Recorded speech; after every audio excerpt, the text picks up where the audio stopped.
꽃이나 과일에 있어서 향기라고 하는 것은 그 자체의 정체성과 관계가 된 것입니다. 그렇지 않겠습니까? 요즘도 있는지 모르겠는데요. 저희 아이들이 어렸을 때 그 가지고 놀던 그 크레올라 그 마커가 있습니다. 마커 중에 보면은 그 색깔에 따라서 냄새가 같이 나는 그런 마커가 있었어요. 그래서 예를 들어서 오렌지 색깔 뚜껑을 딱 열어가지고 색깔을 칠하면 그 색깔 칠해 놓은 데서 오렌지 냄새가 나는 것입니다. 노란색은요 바나나 냄새가 나고요. 뭐 빨간색은 딸기 냄새가 나기도 했고, 초록색을 열면 소나무 냄새 이렇게 났었습니다. 그러니까 그 냄새라고 하는 것이 어떤 사물의 정체성과 이렇게 연관이 돼가지고 곧바로 연결되는 것을 이제 어렸을 때부터 아이들이 이제 배우게 되는 것 같습니다. 오늘 말씀 가운데 보시면 사도 바울이 자신의 삶과 사역에 대해서 이야기를 하면서 그리스도의 향기라고 하는 표현을 사용합니다. 그렇죠? 조금 더 직설적으로 표현하면 예수 냄새죠. 예수 냄새. 그러니까 바울이 자기 자신을 하나님 앞에서 생각할 때 이 예수 냄새라고 하는 것을 빼고는 설명할 수 없다라고 하는 것을 알았다는 거죠. 그래서 나의 삶과 나의 사역을 예수 냄새, 그리스도의 향기라고 하는 그 단어를 표현을 통해서 우리에게 이야기를 해주고 있는 것입니다.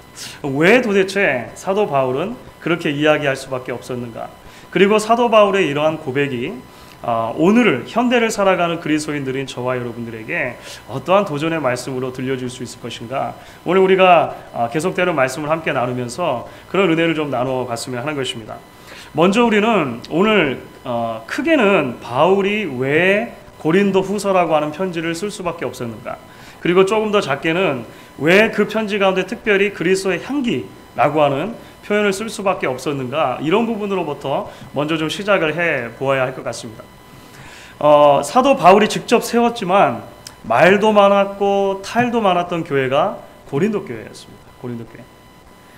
특별히 고린도 교회의 가장 큰 문제 중에 하나는 뭐였냐면요. 그 안에 성도들 사이에 그 파당이 생겨가지고요. 나눠지고 서로 질시와 반목 가운데 있었던 것입니다. 그러니까 교회가 하나가 잘 되지 못했다라고 하는 것이죠.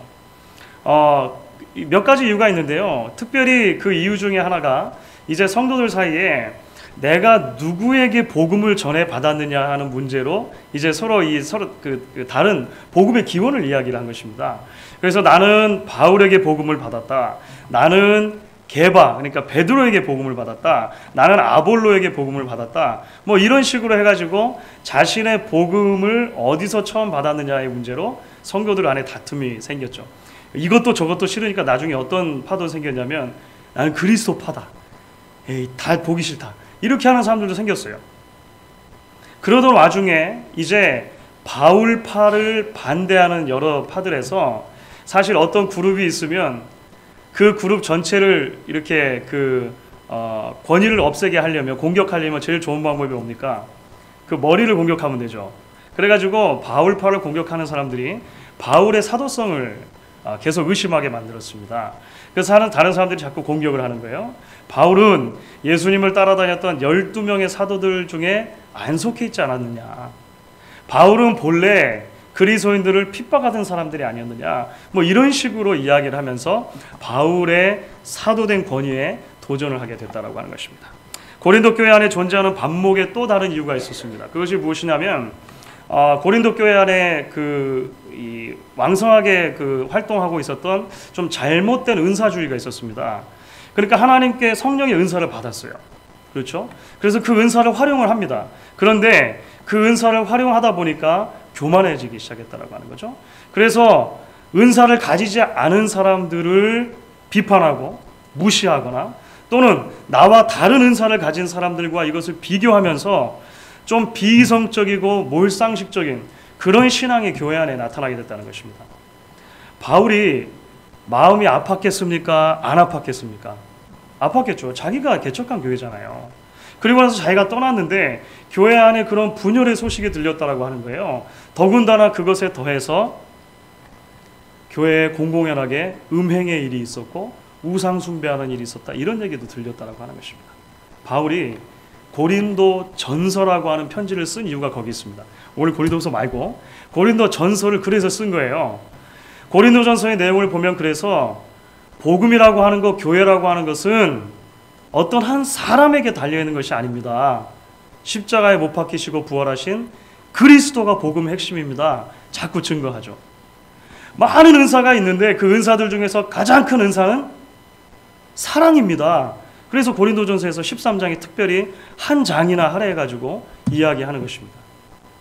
우상 숭배하지 마십시오. 음행하지 마십시오. 고린도전서에서 이야기를 하는 거예요. 자, 그런데 그 편지를 받고 나서 고린도 교회가 변했을까요? 변하지 않았을까요? 안 변했습니다. 안 변했어요. 야, 진짜 대단하죠. 바울이 그 장편의 편지를 썼는데도요, 교회가 안 변했습니다. 문제가 여전히 있었고 여전히 그 교회가 좀 분쟁이 있었다고 하는 것을 발견하게 돼요. 그래서 사도 바울이 두 번째 편지를 쓰는데요. 이 두 번째 편지는 사실 우리에게 남아있지 않습니다. 우리에게 남아있지 않은 편지인데 그러니까 학자들이 그렇게 얘기를 하는 거예요. 그래서 이 편지를 뭐라고 얘기하냐면 눈물의 편지라고 이야기를 합니다. 왜냐하면 고린도 후서에 보면 고린도 전서는 아닌데 고린도 후서를 보내기 전에 어떤 한 통의 편지를 보냈다라고 하는 것이 짐작이 되게끔 하는 이야기가 나와요. 그리고 그 편지의 내용이 그 굉장히 고통과 그 근심과 염려와 눈물로 쓰여졌다라고 하는 것이 증거가 되고 있습니다. 자, 고린도 후서 2장 4절에 보면 이런 이야기가 나와요. 한번 읽어보도록 하겠습니다. 고린도 후서 2장 4절입니다. 내가 큰 환난과 애통한 마음이 있어 많은 눈물로 너에게 썼노니 이는 너희로 근심하게 하려 한 것이 아니요 오직 내가 너희를 향하여 넘치는 사랑이 있음을 너희로 알게 하려 함이라. 그래서 학자들은 이 편지를 눈물의 편지라고 그렇게 이야기하는 것입니다. 여기 보면 눈물로 통곡하며 썼다라고 되어 있지 않습니까? 그리고 나중에 7장 같은 데 가보시게 되면 굉장히 이렇게 그 고린도전서 때보다도 훨씬 더 강경한 어조로 좀 세게 바울이 이제 말을 안 들으니까 그렇게 이제 질책하는 이야기를 썼던 것을 볼 수 있어요. 그리고 나서 바울이 마음속에 사실은 조금 부담이 생겼습니다. 왜냐하면 내가 좀 너무 심했나 하는 마음이 들었어요. 바울이 이 눈물의 편지를 써놓고는 내가 너무 성도들한테 좀 심하게 말했나? 너무 좀 강하게 이야기했나? 뭐 그런 거 있지 않습니까? 조금 너무 내가 이 사람들에게 염려거리를 던져줬나? 이런 마음에 조금 이제 근심도 있고 염려도 있고 이런 차였다라고 하는 것입니다. 그런데 놀랍게도 바울이 나중에 고린도 교회를 다녀왔던 디도라고 하는 사람에게 이야기를 전해 듣게 돼요. 그 두 번째 편지가 고린도 교회에 변화를 일으켰다라고 하는 것을 발견하게 됩니다. 그 두 번째 편지가 처음에는 고린도 교회 성도들을 조금 근심하고 염려하는 게 하는 것 같다가 나중에 그들로 하여금 회개하게 만들었다라고 하는 소식을 듣게 돼요. 기뻤겠습니까? 안 기뻤겠습니까? 이 말이 기뻤겠죠. 이제는 기쁘겠죠. 하나님께서 이렇게 역사해 주셨구나라고 하는 것을 깨달은 것이죠. 그래 가지고 쓴 편지가 이제 어떤 편지일까요? 그래 가지고 쓴 편지가 고린도 후서가 된 겁니다. 이게 좀 이제 그림이 좀 그려지시죠. 그래 가지고 그 기쁜 마음을 담아서 특별히 사도의 사도됨, 하나님의 일꾼들의 일꾼됨이 어디에 있는가를 또 다시 한번 잘 설명해 주기 위해서 이제 바울은 이 고린도 후서를 우리에게 써준다라고 하는 것입니다. 고린도 후서의 재밌는 장면이 나옵니다. 7장 8절과 9절을 보시면은요. 그래서 그 이전의 편지가 어떤 역할을 했는가 이렇게 쓰고 있어요. 그러므로 내가 편지로 너희를 근심하게 한 것을 후회하였으나 지금은 후회하지 아니함은 그 편지가 너희로 잠시만 근심하게 한 줄을 알미라. 내가 지금 기뻐함은 너희로 근심하게 한 까닭이 아니요 도리어 너희가 근심함으로 회개함에 이른 까닭이라. 그렇죠. 그들이 그 눈물의 편지를 받고 회개하고 하나님께 좀 돌아서는 일이 있었고 그 기쁜 마음을 담아서 이야기하고 있습니다. 특별히 오늘 이제 함께 우리가 읽었던 고린도후서 2장 그 말씀은 이러한 고린도후서를 쓰면서 그리스도의 사도들 또는 그리스도의 일을 맡은 자들이 얼마나 놀라운 역할을 감당하는가에 대해서 이야기하면서 굉장히 중요한 말씀으로 등장을 하게 되는 것이죠. 그렇기 때문에 우리가 이제 이 부분을 좀 생각을 해봐야 될 것 같습니다. 우리는 그리스도의 향기입니다 라고 바울이 이야기하지 않습니까? 그러니까 바울의 바울됨, 그러니까 자신의 사도됨 또는 뭐 그리스도인의 그리스도인됨을 이야기한다라고 볼 수 있습니다. 이야기할 때 우리는 그리스도의 향기입니다라고 이야기하는 것을 그 마음을 조금 이해하실 수 있으면 좋을 것 같아요. 이런 배경에서 주어졌다라고 하는 것이죠. 한 사람의 그리스도인으로서 말씀의 사역자로서 바울이 자기 자신의 신앙의 고백을 담아서 지금 이야기하고 있는 것이라고 하는 것입니다. 자, 그런 마음을 가지고 여러분들 14절을 다시 한번 같이 읽어보시죠. 14절 말씀을 같이 한번 다시 읽어보시면 좋겠습니다. 항상 우리를 그리스도 안에서 이기게 하시고 우리로 말미암아 각처에서 그리스도를 아는 냄새를 나타내시는 하나님께 감사하노라. 바울은요, 자신의 신앙과 삶이 실패한 줄 알았었을 것입니다. 그렇죠. 자기가 힘을 다해서 개척하고 힘을 다해서 말씀을 전했던 교회 떠나온 뒤에 들으니까요, 그 교회가 풍지박산이 났다라고 하는 얘기를 들었어요. 더군다나 그 교회에서 자신이 신실하게 말씀의 씨앗을 뿌렸음에도 불구하고 오해가 생겼죠. 자기들끼리 분쟁이 생겼어요. 그래서 사도로서의 자신의 권위마저 땅에 떨어지는 일이 있게 된 것입니다. 첫 번째 편지를 보냈는데 회개하지 않았습니다. 두 번째 편지를 보냈는데 내가 너무 세게 했나? 염려와 걱정이 막 밀려 들어와요. 마음속에 어떠한 상태 가운데 있었는지 여러분 좀 짐작이 되시겠습니까? 사도 바울이 지금 자신의 인생을 돌아보면서 혹이라도 내가 실패하지 않았는가? 나의 삶이, 나의 사역이 정말 이렇게 무가치하게 끝나버리는 것인가? 이렇게 염려하고 있을 즈음에 소식을 듣게 되었다는 것입니다.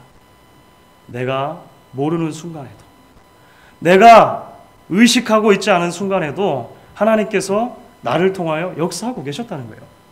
하나님께서 나의 그 눈물의 편지를 통해서 역사하고 계셨다는 것입니다.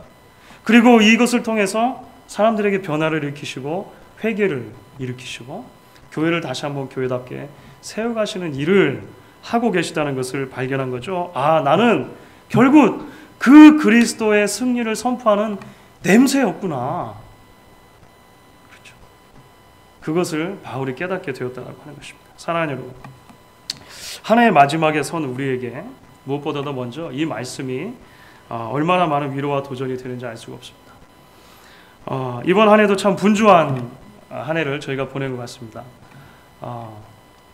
얼마 전에 언젠가 그 집사님 중에 한 분과 말씀을 나누다가 2013년도 정말 빨리 흘러간 것 같습니다. 이런 말씀을 하시는 것을 들었습니다. 저도 그렇게 동감을 했습니다. 밤마다 이제 아이들하고 잠자리 들기 전에 온 가족의 손을 잡고 기도를 합니다. 그리고 주일 저녁이면 주로 무슨 기도를 하냐면요, 하나님, 내일부터 시작되는 새로운 한 주간 동안 하나님께서 우리 가족을 지켜주시고 이 아이들 학교 지켜주시고 기도해요. 그런데요, 어느 순간 금요일 저녁, 토요일 저녁이에요. 하나님, 내일은 토요일입니다. 하나님, 내일은 주일이네요. 이렇게 기도하고 있는 내 모습을 발견할 때 섬뜩 놀랍니다. 안 그러십니까? 저만 시계가 빨리 가나요? 예.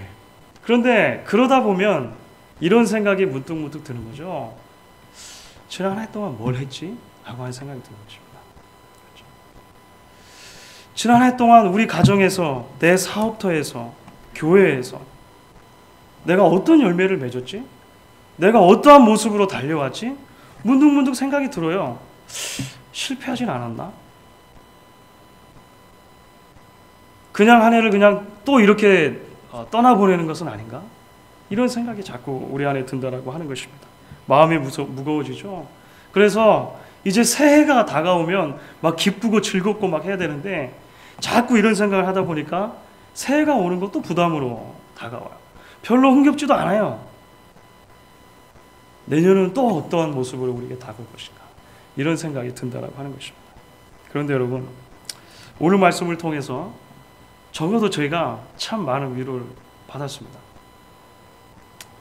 왜냐하면 그럼에도 불구하고 하나님께서 항상 우리를 그리스도 안에서 이기게 하시고 우리로 말미암아 각처에서 그리스도의 향기를 나타내게 하시는 하나님이라고 오늘 말씀이 이야기하고 있기 때문에 그런 것입니다. 여전히 하나님께서 우리를 그리스도의 향기로 보아주신다는 거죠. 그리고 그렇게 살기를 기대하신다라고 하는 것입니다. 우리의 연약함과 부족함에도 불구하고 하나님께서는 우리를 그렇게 보아주시고 그렇게 세워주시는 것이죠. 우리를 향한 하나님의 기대의 말씀이 오늘 본문 가운데 들어있는 것을 발견하고 우리는 도전을 받게 되는 것입니다. 여러분을 하나님께서 그리스도 안에서 이기게 하시고 예수 그리스도를 아는 냄새를 나타내는 자리에 세우셨습니다. 여러분 그 사실을 믿으십니까? 믿으실 수 있기를 바라요. 자, 이제 그렇기 때문에 우리는 오늘 말씀을 계속 묵상할 때 그리스도의 향기로 우리를 불러주시는 말씀 속에서 이제 좀 더 나아가 적어도 두 가지 도전을 계속해서 받게 된다 이렇게 생각을 합니다. 먼저는요, 왜 그리스도의 향기로 우리를 굳이 불러주셨는가라고 하는 부분이죠. 그러니까 그리스도의 향기라고 했을 때 왜 굳이 다른 것이 아니라 그리스도의 향기 혹은 냄새라고 이야기하느냐라고 하는 것입니다. 그렇죠. 사실 오늘 이 말씀을 이해를 하려면 당시 로마 문화의 한 단면을 좀 이해할 필요가 있습니다. 사실 14절 16절 우리가 같이 읽지 않았습니까? 바울의 동시대를 살아가는 사람들이라면 14절부터 16절까지의 말씀을 읽는 순간 바울이 사용하고 있는 단어들과 그런 표현들을 통해서 어떤 한 그림이 머릿속에 딱 떠오르게 되어 있습니다. 그게 무엇인가 하면 황제의 개선 행진입니다. 그러니까 당시 굉장히 많이 했어요. 그런 일들이. 황제의 개선 행진을 머릿속에 분명히 떠올렸을 것입니다. 그러니까 그런 언어들로 되어 있는 거예요. 그러니까 로마라고 하는 나라는요, 그 주변에는 국가들과 수많은 전쟁을 해가지고 그 나라들을 복속시키고 정복하면서 영토를 확장해 갔습니다. 그렇죠. 그래서 그 전쟁에서 승리할 때마다 어떤 일이 있었냐면 황제가 앞장서 가지고 이제 그 로마 시내로 개선 행렬을 이렇게 행진을 해나가는 거예요. 황제가 앞에 가고 뒤에 장군들이 따라가겠죠. 그리고 뭐 악기 하는 사람들이 막 따라갑니다. 그리고 맨 뒤에는 이 전쟁에서 사로잡았던 포로들이 같이 따라가는 거예요. 그 장면을 여러분들 머릿속에 떠올리시면 된다라고 하는 것이죠. 그러니까 오늘 바울이 사실 항상 우리를 그리스도 안에서 이기게 하시고 라고 이렇게 이야기했을 때 그 본래적인 의미는 사실 어떤 것에 가까운 거냐면 항상 우리를 그리스도의 개선 행렬에 동참케 하시고 이렇게 이해하시면 굉장히 쉽습니다. 그러니까 실제적으로 공동번역, 한국말 성경 중에는 여러 가지 번역이 있는데 공동번역이라든지 영어 성경 중에는 뭐 ESV라든지 이런 성경들이 그렇게 번역을 해요. 그리스도의 개선 행진에, 그 승리의 행진에 우리를 동참하게 하신다. 이런 의미로 번역한다라고 하는 것입니다. 그런데 여러분, 수많은 사람들의 환영을 받으면서 황제 군대가 승리의 행진을 할 때 반드시 빠지지 않는 것이 있었습니다. 그게 뭐냐면요, 많은 향을 피운 속가마 같은 그 향로를 가지고 다니는 거예요. 그 개선 행렬에 그 굉장히 중요했습니다. 그래서 그 개선 행렬이 들어오면 항상 향로가 함께 들어왔고, 그래서 그들이 가는 곳마다 그 향기가 났다라고 하는 거예요. 도대체 그 목적이 무엇이었을까? 뭐 그것에 대해서는 사람들의 그 학자들의 여러 가지 의견이 있을 수 있는 것 같습니다. 예를 들어서 군인들이 전쟁터에서 오랜 기간 동안 쉬지도 않고 싸웠으니까 얼마나 몸에 그 피비린내가 나겠습니까? 그렇죠? 이런 냄새를 가려주기 위한 것이다라고 하는 사람들도 있고요. 또 어떤 사람들은 전쟁에서 죽은 억울한 영혼들을 달래주는 좀 미신적인 그 의미도 있다라고 보는 견해도 있어요. 그런데 어떤 견해였든지 간에 분명한 사실이 하나가 있습니다. 그것은 뭐냐면 로마 시민들에게는요, 그 향기를 맡으면 항상 승리라고 하는 단어를 떠올리는 거예요. 승리. 그렇죠? 멀리서도 향로에 불이 지펴지고 그 향로에서 향기가 나는 것을 맡으면, 그렇죠, 그 향냄새를 맡으면 우리 로마 군대가 승리했구나라고 하는 것을 알았다라고 하는 것이죠. 반면에 그 향기를 다른 의미로 받아들이는 사람들도 있을 것입니다. 누굴까요? 그 행렬의 맨 뒤에 오는요, 노예들입니다. 노예들.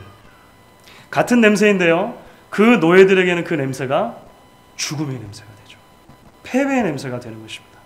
앞으로 곧 이제 이 승리의 행렬이 맞춰지면 자신들에게 다가올 그 처형의 의식, 그 죽음의 냄새로 다가오게 된다고 하는 것이죠. 사실은 16절에서 의미하는 바가 그런 겁니다. 그러니까 이 그림을 한번 머릿속에 그리시고 16절을 읽어보시면 조금 더 우리가 이해가 쉽게 될 것 같아요. 16절을 같이 한번 읽습니다. 이 사람에게는 사망으로 조차 사망에 이르는 냄새요, 저 사람에게는 생명으로 조차 생명에 이르는 냄새라 누가 이것을 감당하리요. 이 이미지가 조금 그려지시겠습니까? 사랑하는 여러분, 그렇기 때문에 우리가 여기서 먼저 기억해야 하는 것이 있는 것입니다. 성경이 성도들을 그리스도의 향기라고 했을 때 그 1차적인 의미는요, 선포의 역할이 있다고 하는 것입니다. 승리를 선포하는 역할. 성도들은 그 삶 전체로 그리스도의 승리를 선포하는 삶으로 부름을 받았다. 이것을 우리가 기억해야 한다고 하는 겁니다. 여러분 혹시 이런 말씀 들어보셨습니까? 전투에 실패하고 전쟁에 승리한다. 혹은 전투에는 승리하고 전쟁에는 패배한다. 그런 이야기 혹시 들어보셨습니까? 전쟁이라고 하는 거는요, war이라고 하는 건요, 굉장히 큰 그림입니다. 그렇죠? 전쟁은 굉장히 큰 작전인 거예요. 그 큰 전쟁이라고 하는 war이라고 하는 작전 안에는요, 크고 작은 수많은 전투들이 있는 것입니다. 배틀이 있는 거죠, 배틀. 그렇죠? 때에 따라서 이 작은 전투에서 이길 수도 있고 질 수도 있습니다. 그런데 가장 중요한 건 뭐죠? 전쟁을 이기는 거예요. 전쟁을 이기는 거. 이게 이해가 되셔야 되는데요. 자, 저와 여러분은 우리의 삶의 각자의 자리에서 하나님께서 주신 삶의 영역 가운데 전투하는 자리로 부름을 받은 거예요. 그렇죠? 어떤 사람은 조금 더 큰 전투의 부름을 받았고 어떤 분은 조금 더 작은 전투의 부름을 받았을 수 있습니다. 그리고 그렇게 우리가 전투하다 보면요, 이길 때도 있고 질 때도 있어요. 성도들께서 가끔 서로 인사 나누실 때 이렇게 인사하시죠. 승리하세요. 이렇게 카톡 보내실 때 한 주간 동안 승리하세요. 이게 무슨 말입니까? 어디서 승리하라는 겁니까? 예, 손님하고 싸워서 이기라는 말씀 아닐 거고 우리 매일의 삶에서 다가오는 영적인 전투에서 승리하라는 것이죠. 자, 여러분, 그런데 매일매일의 삶 속에서 하나님께서 우리에게 삶에게 주신 영역 가운데 살아갈 때 우리는 100% 승리하는 삶을 살아가셨습니까? 아니요. 그렇지 못할 때가 많아요. 그렇게 되었으면 참 좋겠는데요. 저부터도 돌아보면 100% 승리하는 삶을 산다고 볼 수가 없어요. 때로 실패하기도 하고 때로 넘어지기도 하고 때로 우리에게 맡겨주신 삶의 영역에서 막 피가 철철 흐르고 깨지고 넘어지고 이런 모습으로 우리가 하나님 앞에 나올 때가 굉장히 많다는 것입니다. 그런데 여러분, 우리가 오늘 말씀을 통해 깨닫게 되는 진리가 무엇입니까? 비록 우리가 그 전투에서는 실패할 수 있지만 전쟁이라고 하는 큰 그림을 보면 이미 승리했다는 거예요. 이게 굉장히 놀라운 진리가 되는 것입니다. 왜 그렇습니까? 예수님께서 선봉장이 되셔서 이미 복음의 승리를 쟁취하신 것입니다. 그리고 저와 여러분을 그 승리의 행렬에 동참할 수 있도록 이미 불러주셨다라고 하는 거죠. 여러분, 로마 황제의 개선 행렬 한번 생각해 보십시오. 황제니까 번쩍번쩍한 갑옷을 입고, 그렇죠, 아름답고 멋진 병거를 타고 사람들의 환호를 받으면서 쫙, 그렇죠, 글래디에이터 같은 거 가끔 영화 이런 데 보시면 쫙 나오지 않습니까? 그런데 그 뒤에 장군들, 군사들이 따라가요. 그런데요, 그 장군과 군사들 중에는 치열했던 전투 속에서 팔이 하나 부러지는 사람도 있을 거고요, 다리가 하나가 부러지는 사람도 있을 거고요, 눈 하나가 빠진 사람도 있을 것입니다. 피가 범벅이 되어서 피투성이 나는 갑옷을 입고 그 왕의 뒤를, 황제의 뒤를 따라간 사람이 분명히 있을 거예요. 그런데 아십니까? 우리는 그들을 패배자라고 부르지 않아요. 왜 그렇습니까? 이미 전쟁이 승리했기 때문에 그런 것입니다. 전쟁이. 그 전쟁이 승리한 자리에 그들을 승리의 행렬에 동참할 수 있도록 불러주셨다는 거예요. 비록 다리를 좀 절어도, 비록 팔 하나가 좀 부러졌어도 나는 승리자다. 얼마나 감사한 모습으로 그 승리의 행렬에 동참할 수 있었겠냐라고 하는 것입니다. 사랑하는 성도 여러분, 이것이 저와 여러분을 향한 하나님의 은혜가 되는 것입니다. 저와 여러분들만 전쟁터에 세워두셨다면 아무도 이 전쟁에서 승리할 수 없었을 것입니다. 왜냐하면 저와 여러분 가운데 누구도 우리의 힘과 우리의 노력으로 우리의 구원을 쟁취할 수 있는 사람이 없기 때문에 그렇죠. 성경의 진리입니다. 그런데 예수님께서 우리 앞서가셨고 우리 대신해서 그 승리의 전쟁을 싸워주셨고 이겨주셨다라고 하는 것이죠. 사탄의 세력을 향한 승리를 이미 선포해 주셨다라고 하는 것입니다. 우리를 구원하신 하나님께서 우리를 예수 그리스도 안에 품어주시고 그 예수님과 함께 승리의 행진을 갈 수 있는 자리까지 불러주셨다라고 하는 것이죠. 저와 여러분이 살아있는 것 자체가 매일매일의 삶이 그 복음의 승리를, 그렇죠, 그 구원의 은혜를 선포하는 삶으로 부름을 받았다고 하는 것입니다. 그게 향기라고 하는 의미죠. 향기. 바울이 자기 자신의 삶을 향기라고, 냄새라고 이해할 때 바로 이러한 개념이 담겨 있다는 사실을 우리가 발견하게 되는 것입니다. 그렇기 때문에 저와 여러분을 향해서 오늘 말씀이 주시는 그리스도의 향기라고 부르시는 말씀은 이제 두 번째 도전으로 자연스럽게 연결이 된다고 생각합니다. 우리를 그리스도의 향기로 부르셨습니다. 그렇다면 어떻게 우리는 그 향기를 드러내는 삶으로 살 수 있습니까? 오늘 말씀 가운데 우리가 집중할 수 있는 다른 단어는요, 이 향기가 다른 향기가 아니라 그리스도의 향기라고 하는 것입니다. 그리스도의 향기. 이게 무슨 말입니까? 우리가 스스로 냄새를 만들어내는 게 아니라고 하는 거예요. 이게 좀 기억하실 필요가 있습니다. 굉장히 중요한 말씀인데요. 우리는 스스로 아름다운 냄새를 만들어낼 수 없는 존재라고 성경이 우리에게 이야기합니다. 그렇죠. 성경은 한 번도 그래서 여러분이 한번 알아서 아름다운 향기를 좀 만들어내 보십시오 이렇게 말하지 않습니다. 적어도 오늘 말씀은 자, 여러분의 선행 1g, 여러분의 구제 1g, 여러분의 헌금 1g, 여러분의 봉사 1g 이런 것들을 막 합쳐가지고 조제를 잘하면 하나님이 기뻐하시는 향기가 되고 이 세상이 좋아할 만한 향기가 될 것입니다. 향수가 될 것입니다. 그렇게 이야기합니까? 아니요. 성경 한 번도 그렇게 이야기한 적이 없습니다.